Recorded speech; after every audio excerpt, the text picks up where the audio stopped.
세월호 침몰 사고 당시 대통령 비서실장이었던 김기춘 전 실장 5년 3개월 만에 세월호 재판이 끝났습니다.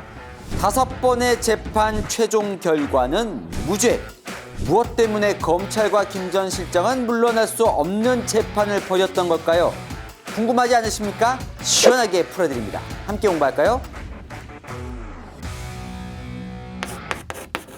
안녕하세요. 동행가 뉴스터디 동정민 앵커입니다. 자, 세월호 보고 조작 혐의로 재판에 넘겨진 김기춘 전 대통령 비서실장 최근 대법원 판결 무죄 나왔습니다. 참 오래 걸렸습니다. 세월호 침몰 사고 발생한 게 2014년 4월 16일이었죠. 김기춘 실장이 세월호 보고 조작과 관련해서 재판에 넘겨진 게 2018년입니다.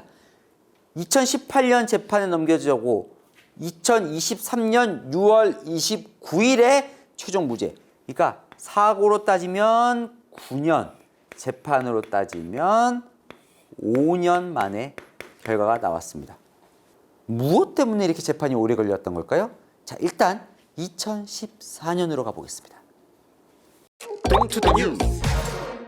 자, 2014년 4월 16일 세월호 침몰 사고가 발생합니다. 자, 야당의 비판이 쏟아집니다. 대체 대통령은 뭘 하고 있었냐? 이날 당일날 10시 15분부터 첫 지시를 내린 이때부터 중대본에 도착한 이때까지 대통령은 무엇을 하고 있었고 제대로 뭔가 보고를 받은 건 맞는 거냐 의혹을 쏟아냅니다.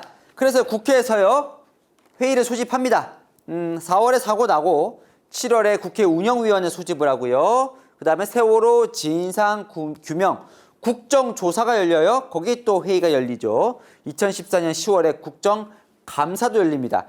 이때 청와대 대표에서 나가야 될 사람 당연히 당시 비서실장이었던 김기춘 비서실장이죠.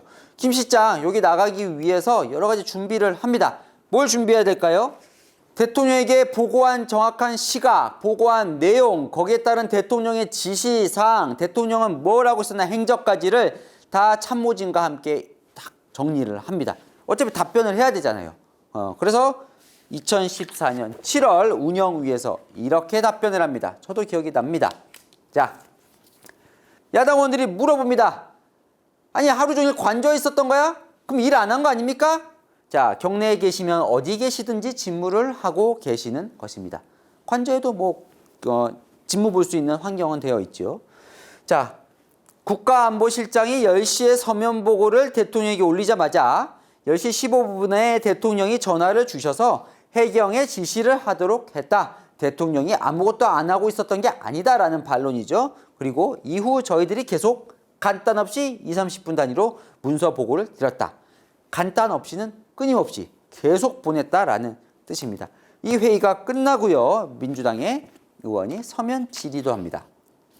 아니, 사안이 심각한데 서면 유선으로만 보고를 하면 다 된다고 판단했습니까? 라고 하자 김기춘 비서실장은 이렇게 서면 답변을 보냅니다. 자, 요게 이제 문제가 되는데요. 이후 비서실에서는 20-30분 단위로 간단 없이 유무선으로 보고를 하였기 때문에 대통령은 직접 대면 보고 받는 것 이상으로 상황을 파악하고 있었다고 생각합니다. 검찰은 허위 답변이라고 얘기했습니다. 일부러 허위 답변을 했다면서 허위 공문서 작성, 허위 작성 공문서 행사, 직권남용 위증죄로 김기춘 실장을 재판에 넘깁니다. 그리고 1심은요. 김기춘 실장 유죄 징역 1년 집행유예 2년을 내립니다. 검찰은요. 여기서부터 거짓말의 시작이라고 봤어요. 그러니까 여기 보면 서면 보고를 한 시각이 10시 그리고 대통령이 첫 지시를 한 시각이 10시 15분이라고 김기춘 실장은 국회에서 답변을 하는데요. 검찰은 첫 보고 시각이 10시가 아니라 10시 19분에서 20분 사이 그리고 첫 전화 시각이 10시 22분으로 봤습니다. 자, 검찰은요.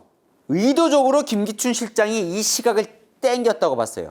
왜냐? 자, 당일날 사고 당일날 세월호 탑승객 중 마지막으로 카카오톡 메시지를 발송한 시각이 10시 17분입니다. 기다리라는 방송 뒤에 다른 안내 방송 안 나와요. 뭐 이런 얘기를 카톡으로 보냈는데 그 10시 17분이에요. 검찰은요, 이렇게 상황이 종료되기 전에 박근혜 대통령이 일보를 보고받고 지시까지 내렸다라는 것을 증명하기 위해서 의도적으로 10시 20분대, 그러니까 17분 뒤에 있던 이 두 가지를 17분 앞으로 당겼다라고 봤습니다. 그러니까 골든 타임을 놓치지 않았다라는 걸 증명하기 위한 의도적인 거짓말로 봤지만 재판부는 이거는 받아들이지가 않았습니다. 1심 때부터요. 왜냐하면 뭐 이게 골든 타임이라고 보기도 연관성이 떨어지고 굳이 이렇게까지 거짓말할 상황은 아니었다라고 본 거죠. 자, 유죄가 난 부분은요, 이 부분입니다. 아까 말씀드렸던 서면 답변서. 이렇게 답변했죠. 비서실에서는 20분, 30분 단위로 간단 없이 보고를 했다. 이거 보면요, 팩트 맞습니다. 왜냐? 자, 당시에 4월 16일 당일에 두 라인으로 보고가 올라갔는데요. 보고서가 하나는 대통령 비서실 라인, 하나는 국가안보실 라인이 보고를 올리는데, 자 보면 비서실 정무수석실에서 10시 36분 57분 쫙 해서 그날만 서면 보고를 총 11번을 했고요. 자, 국가안보실에서 상황 서면 보고 3회, 유선 보고 취례를 했어요. 이건 했어요. 사실입니다. 그런데 검찰은요, 이게 실제로는 대통령에게 보고가 되지 않았다고 봤습니다. 이게 무슨 말이냐? 보고는 했는데 보고를 받은 건 아니다. 자, 이 구조 때문에 그런 건데요. 보통요, 비서실에서 나 대통령에게 보고를 했다라고 하면 어떤 식으로 보고가 되냐면, 자, 비서실에서 정호성 비서관에게 서면 보고를 올립니다. 메일로. 그러면 정호성 비서관이 이제 박근혜 대통령에게 보내는데요. 자, 박근혜 대통령 그날 어디 있었죠? 관저에 있었습니다. 자, 정호성 비서관. 그러면 이 서면 보고 11회를 어떻게 전달을 했느냐, 그날. 보십시오. 1번 10시 36분, 57분, 28분, 요 해서 6번 1시 7분까지 보낸 보고서는요, 정호성 비서관이 들고 관저로 가서요, 침실 문 앞에 있는 탁자에 놓습니다. 자, 6번까지는. 자, 7번 요 3시 반 보고서는 관저에 이발소가 있는데 그 이발소에 프린터기가 있어요. 그럼 그 이발소에서 프린터기로 뽑아서 여기 또 탁자 위에 놨다고 기억을 합니다. 그 이후에 8번, 9번, 10번, 11번 보고서는 정확히 기억은 안 하지만 본인이 팩스로, 관저에 있는 팩스로 보낸 걸로 기억을 합니다. 자, 그러니까요, 검찰은 아니 보낸 건 그래, 보냈는데 대통령이 읽었는지는 모르는 거 아니냐는 거예요. 그런데 왜 국회에다가 자, 우리는 비서실에서는 보고를 했기 때문에 대통령은 직접 대면 보고 받는 것 이상으로 상황을 파악하고 있었다라고 답을 하냐는 거예요. 그죠?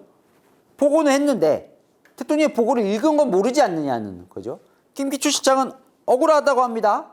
억울하다고 해요. 자, 야, 비서실에서 2, 30분 단위로 보고한 건 팩트 아니냐는 거죠. 보십시오. 36분 했다가 57분이니까 여기 20분. 여기 한 30분. 실제로 2, 30분간 계속 뭔가 보고는 했잖아요. 그리고 직접 대면 보고 받는 것 이상으로 상황을 파악하고 있었다가 아니라 있었다고 생각합니다. 이거 내 생각이라는 거예요. 뭐냐? 의견이라는 거죠, 이건.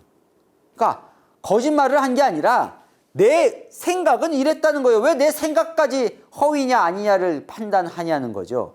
아, 내가 의도적으로 거짓말 할 거면 참모들 그렇게 다 모아놓고 그럼 이걸 답변을 짰단 얘기냐 라는 반론도 합니다. 하지만 1심은요, 김기춘 유죄로 선고합니다. 자, 1심 재판부가 검찰의 손을 들어준 이유, 실시간으로 보고가 됐는지 여부를 김기춘 실장은 확인하지 않았다는 거죠. 그러니까 확인하지 않아서 제대로 알지도 못하면서 대통령이 마치 많은 보고를 받은 것처럼, 알고 있었던 것처럼 거짓말을 했다는 겁니다. 자, 확인 안 했던 게 아니라 대통령이 제대로 상황을 모르고 있었을 거다. 그거를 알고 있었을 거다. 그래서 이건 의도된 허위 답변이라고까지 봤습니다. 자, 그러니까 대통령이 제대로 보고받지 못한 걸 감추기 위해서 의도적으로 허위 답변을 했다. 그럼 대통령이 제대로 보고받지 못했다는 걸 어떻게 검찰은 알 수 있느냐? 검찰의 이 얘기를 재판부가 받아들였는데요. 당시에 해경청장에게, 그러니까 세월호 사고 발생하고 첫 번째 지시는 김장수 국가안보실장에게 내리고 두 번째 지시를 10시 30분에 해경청장에게 내리는데 이렇게 내리죠. 자, 구조에 최선을 다하라. 해경 특공대도 투입해서 선실 구석구석을 확인하라라고 내립니다. 그런데 김석균 해경청장이 재판에서 이렇게 얘기를 합니다. 이미 6분 전에, 6분 전이라고 하면 대통령이 본인에게 지시를 내린 10시 30분, 그 6분 전에 특공대가 투입이 됐는데 대통령이 뒤늦게 다시 지시한 걸 보고 상황 인식이 제대로 안 돼 있다고 느꼈다라고 재판에서 이야기를 합니다. 두 번째 증거는 이 부분인데요. 이거는 바로 그날부터 좀 논란이 있었죠. 자, 박근혜 대통령은 5시 15분, 오후 5시 15분에 그날 중대본을 방문해서 이렇게 얘기를 하죠. 학생들은 구명조끼를 입었다고 하는데도 발견하기가 힘듭니까? 그랬더니 2차관이 갇혀있기 때문에 구명조끼가 의미가 크게 없는 것 같습니다. 그랬더니 박 대통령이 갇혀 있어서요. 자, 그러니까 오후 5시 15분이라고 하면 이미 세월호 사고가 아침 8시 52분에 침몰하기 시작했기 때문에 한참 뒤죠. 그죠? 한참 뒤인데 그때까지도 뭔가 좀 갇혀 있어서요. 모르는 듯하게 얘기를 하고. 그죠? 그다음에 뭐 이미 언젠데 구명조끼 얘기를 이때 하기에는 너무나 뒤늦은 시각인 거죠. 그러니까 상황을 잘 모르고 있었다, 대통령이.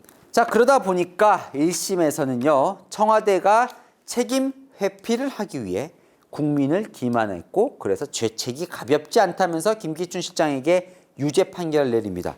자, 2심까지도 유죄가 돼요. 그런데 대법원에서 무죄로 바뀝니다. 네, 그럼 1심, 2심 유죄였는데 대법원은 왜 무죄 선고를 내렸을까요? 일단요, 김기춘 비서실장의 의견을 다 받아줍니다.